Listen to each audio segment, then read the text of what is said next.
Hello and welcome back. I'm so glad you're here, and I'm so glad I can be here for you, because I wish I knew these things a long time ago. But sometimes life says you gotta go through to get through it and trial and error your way to the conclusions, and then once you've done that, you can share it with other people so they don't have to trial and error it themselves. Because I can tell you, trial and error is not always the most fun way to learn how to be a person. This is so especially relevant for young women, like this video is going to be, because, oh, what am I? But I think that right now, everyone, I don't know if there's some shit in the stars. My family, my friends' families, my friends, me, 2025 is a giant year of transformation for a lot of people. For me, I'm going to be moving out, I'm going to be going to college, I'm going to be doing a ton of new things, meeting new people, and there's just no way to know how it's going to go. My mom is moving to Idaho.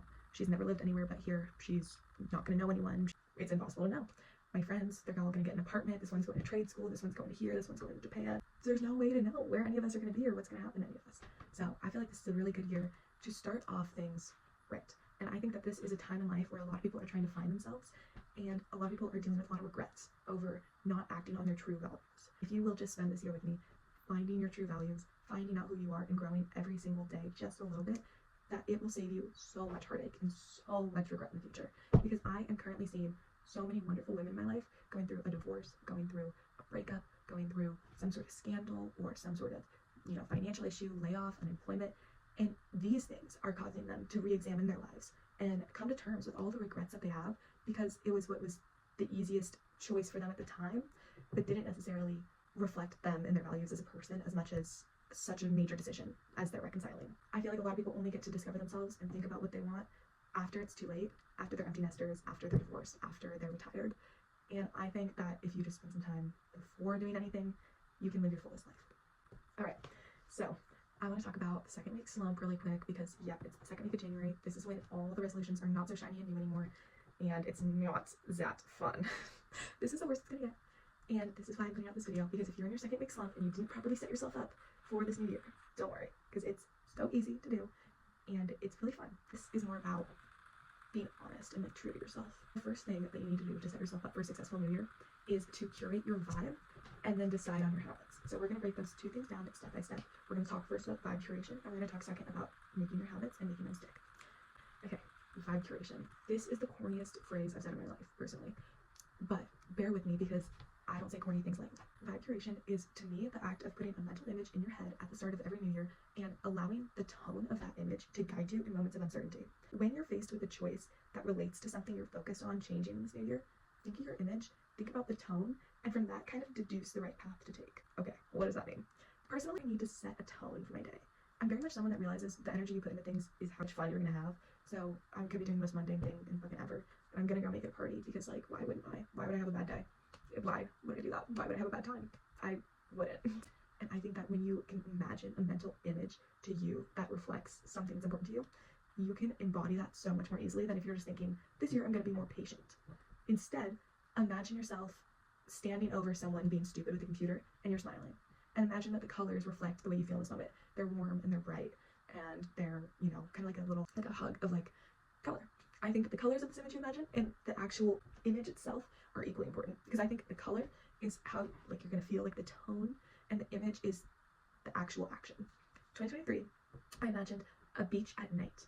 I imagined like a dark lookout point, and in 2023 I was super focused on improving my social life and on meeting new people and trying new things and just being like a fucking crazy 15-year-old, like 16-year-old, like right.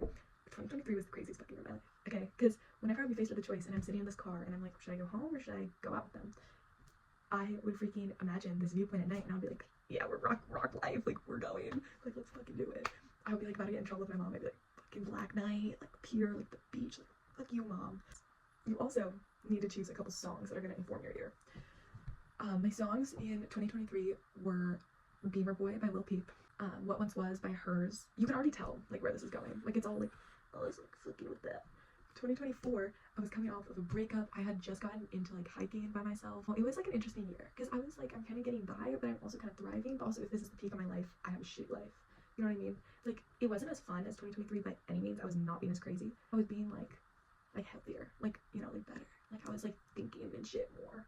But that year, I imagined a white background with a pink star and a little like orange halo like glowing off of it, because it was kind of like a year of like introspection. So I would sit there. It's a day in January. It's like fine. Like I'm just like living my life.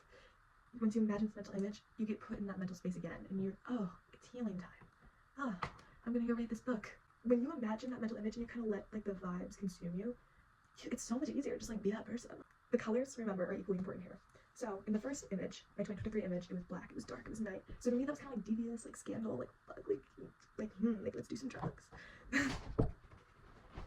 2024, it was, as you can tell, like light, bright, clean, like take a breath.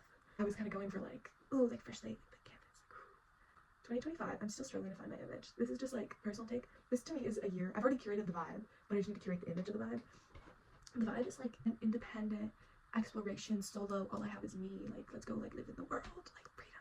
Like I'm imagining like an eagle like soaring. That's how you have to curate your vibe. Decide on what are going to be major themes coming up for you this year. Decide how you would like to approach them and the type of person you're going to embody. Are you going to have a dark year or a light year? A dark year is when you work on external factors like your social life, your relationships, your body count, your blackout count. And a light year is when you have an internal healing year. And it's kind of a year of like, I don't need to be crazy this year. I can actually like just like be like good this year. And I think you need to do one every other year. So 2025 is a dark year. Look, happy 2025. I'm so glad. It's been a dark year already. Alright, so then, once your vibe is curated, once you have your mental image to imagine, and you need a little guidance, and you need a little Lord Jesus take over. You can always have idols and role models. You can always have them. But you cannot rely on them for every single thing. Because I've been there where I'm like, this girl is so cool, I want to be her. And I'm going to do what would she do in every situation in my life. Maybe she's not the Rizzler. Maybe she's not the best athlete. Maybe her ab workout is shit. Maybe she eats like shit. You can't embody everything someone does because everyone is flawed. So yes, this girl can be pretty unpopular, so you're going to do everything she does. But it's not the same because you're not her. So it's weird. So, you know, yeah, I'll use a couple of her classic little flirting lines. Yeah, I'll wear that outfit she wore that was cute. Yeah, I'll try this. Yeah, I'll try that. But remember, we collect from a group and a wide variety so that we can form the best version of ourselves based on pieces we like from other people. But also remember, we are no one else, and you can't become any one specific person other than yourself. Okay, so now we're halfway there, and we've mentally opened ourselves up and mentally decided how we're going to approach things, what we're going to try to embody, who we're going to try to be. Now we need to decide on how we're going to take the actions that get us to physically being there, because we might mentally be there, but how are we going to actually change our life and circumstances so we can become this new person? And how are we also going to change our routines and habits so that we can be a healthier, more understanding version of ourselves and really understand what we want as we move through life, understand what we value, and understand how we can stick to our morals and ethics along the way. So there's a couple things I would like to talk about here. Chapter 1 is going to be action. First of all, action. Small things every day that are unconscious are always going to be the easiest way to change consistently and visibly. So I think that everyone should do 3 things every day. These 3 things are mind, body, spirit. Mind, I don't believe anyone should ever do the same thing every day for these 3 categories. I think if you do the same thing every day in one of these categories, you will hit the craziest wall, you will be wasting your time, and you will not be growing. I think holistically, you need a lot of different things. So let's start with mind. I am not going to read a chapter of a self-help book every day. I will never really grow and reach my potential if that's how I use my mind every day, thinking about myself and reading. I need to also express my creativity. I need to express my logic, my analytical skills, my deductive reasoning, my inductive reasoning, my freaking imagination, my empathy. There's a lot of things of a mind that you need to stretch. So I think you should do Sudoku one day. I think you should do a crossword the next. I think you should read a book. I think you should read a book start to finish in one day, one time. I think that you should go to the library and read the back of every book and then don't even get any. I think you should write. I think you should write a poem. I think you should write an acrostic poem. I think you should do something for your mind every day that's different. I think you should also always be working on a new language. I think you should be learning a new language all the time. I think that if you are monolingual, learning a new language will open up your mind in so many ways that you wouldn't expect. Learning a language is not just learning a new set of vocabulary and a new maybe like grammatical rule system. It's relearning how to think. When I relearned German, oh, I'm gonna go today and I'm just gonna think, object first. Then you challenge yourself. Challenge your mind. Close your eyes and find your way to the bathroom in your house. Freaking put a tampon without an applicator. Untangle all your old tangled necklaces. Do something tangible. Do something real.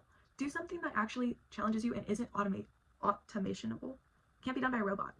Also, art for art's sake is the most important thing in this whole world. I think that if you're not writing, drawing, singing, painting, if you're not creating, then what are you doing? You need to leave a mark. Well, you don't have to. You can do whatever you want. But for me personally, I think that creation and proof that I was here and I thought and I am a human is just vital. Number 2, for your body.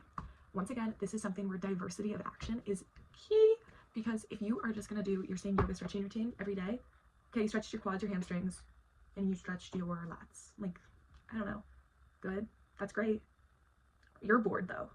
You're not seeing any progress after a certain point because it's too easy now. and you've only stretched these 4 muscle groups. I think you should go play tennis with your friend. I think you should go walk your dog. I think you should go hike because you drove past a cool looking trail. I think that you should go play pickleball. I think that you should touch your toes 50 times in a row because it just feels so good. I think when you're stirring rice at the stove, you should just do calf raises.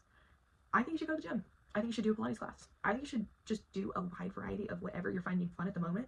And if it starts becoming a slag and you don't want to do it anymore, then just stop doing it. I don't think things ever become a slag if you don't pressure yourself into doing it when it doesn't sound good. Why would I go to boxing class when that's the last thing I ever want to do? When I could go to the rock climbing gym, or I could go to the gymnastics gym, or I could go dance in my mirror. Why wouldn't I do whatever's fun for me if it all serves me a good function for your spirit? Okay, scientists call it quantum mechanics, atheists call it placebo effect, spiritualists call it manifestation, Christians call it prayer, people call it God, people call it the universe. It exists. Something exists. And the human consciousness is unexplainable. It's unreal. It is unfathomable. How can you reconcile that to yourself? How can you not think about that? How can you not wonder and think about your existence and think about how big space is and think about how cells all know how to work together and think about the freaking ozone layer? How can you not? It's just the mystery of life is just really, it's really kind of fucking cool. Whatever is your truth is what's true. We will never know. You will never know. I will never know. None of us will ever even be able to imagine the secret to all of it. And it's not even secret. It's just here and it's just uncrackable by us. Like, we'll never. So spend some time thinking about it. Spend some time writing. Meditate. Think. Realize how small you are. Realize how big everything is. Realize that all these expectations, all these troubles, all these worries, all these duties, it's just human creation. Something else made all of us. And something else is going to take all of us. And you're going to be dead and buried one day. And when you're dead and buried, when you're a ghost and you're haunting, who are you going to care to look at and see what they're up to? Who are you not going to care to look at and see what they're up to? Who are you going to regret saying something to? What are you going to regret not doing? What are you going to look at and say, I could have done that? Whenever you think to yourself, I could have done that. Whenever you see an article and it's so poorly written, I could have done that. Piece of modern art, I could have done that. Why didn't you? Why don't you? Go ahead. Whenever you draw something and it's kind of shitty, I just look at it and I say, it could be in a museum. I don't always understand everything that's in there. The people don't always understand me. I just think everything is a construct of your mind and of some either higher power. I think you need to tend to your spirit a little bit. I think self-care culture is something I'll talk about a different day, but I think that the highest form of self-care for yourself that you can ever do is to set a good tone for yourself, or set whatever tone you want. If you're a little gloomster, set a gloomy tone. Set whatever tone you want for yourself. Curate the way you're going to feel. Control your emotions. Don't let your emotions control you. Decide what action you're going to take today to better yourself unconsciously. Make it easy for you to better yourself. Download the New York Times app and put it where you usually put Instagram, so you accidentally open it sometimes and you actually stick around and read it once in a while. Put on notifications for some nice little daily quotes app. Scroll Pinterest. Do things, surround yourself with beauty. Don't live, I am a minimalist. I live a functionalist existence. If I were to own cutlery, I would own one fork, because you can cut pretty much anything with a fork and you can eat anything with a fork. I hate shit. I keep my stuff on my bulletin board and on my wall, but if you'll look at any of my tables or anything, I don't like stuff.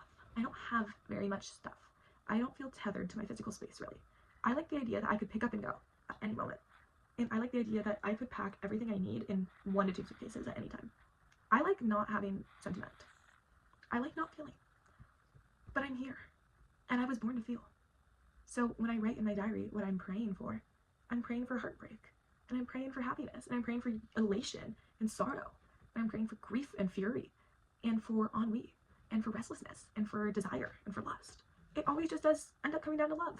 You pray for love. And you pray to love yourself. And you pray others love you. And you pray to love others. And you pray to be led to love others. And you pray to love where you are. And love what you're doing. And love what you have to look forward to. Love your results. Love your accomplishments. Love your work. Surround yourself with things you like. Surround yourself with things you love. Seek out some beauty. Create some beauty. Do some work. Feel uncomfortable. Discomfort is the root of everything that you're ever going to learn ever. It just is. You need to put yourself out into discomfort. You need to go and take a cold shower. Leave your lips chapped. Leave yourself hungry. Nothing's going to kill you. You're a tough cookie. I promise. And humans are meant to push themselves to their limits to feel pride. Oh my gosh. When was the last time you did something that surprised yourself? And that you didn't mentally say, I can't do it. I'm not going to keep going. I was hiking. I hiked 3 miles and I was like, I can't do it. I'm so done. I'm over it. I left. And then a different day, I come out there and I just do 6 and I'm not even thinking about it because I'm just in the moment and I'm just enjoying where I am. And I think that you should just do that more. need to just live in the moment a little bit, experience some new things, try some new things, and do things easily every day just to grow yourself as a person. And a lot of cool things can happen along the way. I'm gonna be honest, I literally scrolled Reddit in middle school just a little bit too much, and then I won 1,000,001 fucking scholarships for like writing because I wrote like a 45-year-old man. And I'm gonna be honest, I wrote my pre-trial motion one day and I won an award by mock trial. Like, just put yourself out there a little bit. Oh, coffee! I need more wine. I'm too silly. Anyone else?